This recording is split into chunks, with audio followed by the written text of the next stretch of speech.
Microsoft settles with its sanctions violations. Microsoft reached a settlement over its violations of sanctions and export controls, which it disclosed without resistance to the government, Microsoft said today.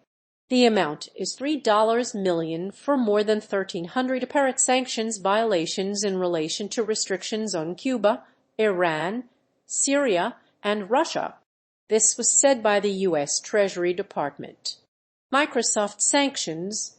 There wasn't any resistance from Microsoft in regard to these violations, and I think this was because Microsoft is only paying $3 million.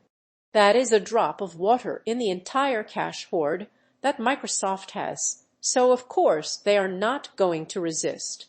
Many of these violations happened between 2012 and 2019 and involved blocked Russian entities or persons located in the Crimea region of Ukraine, and happened as a result of Microsoft's failure to identify and prevent the use of its products by those third parties that are prohibited from the U.S. government. Why the sanctions? Russia annexed Crimea in 2014 before it started its invasion of Ukraine in 2022. To annex a piece of land means to add it to your land, so Russia decided that Crimea was going to be part of it in 2014. Microsoft acknowledged the sanctions compliance and said it has cooperated with this probe and was pleased with the settlement.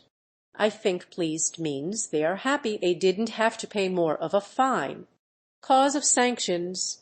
The cause of the sanctions was a lack of complete or accurate information on the end customers for Microsoft products, according to the Treasury Department, and added that there were shortcomings in Microsoft's restricted party screening.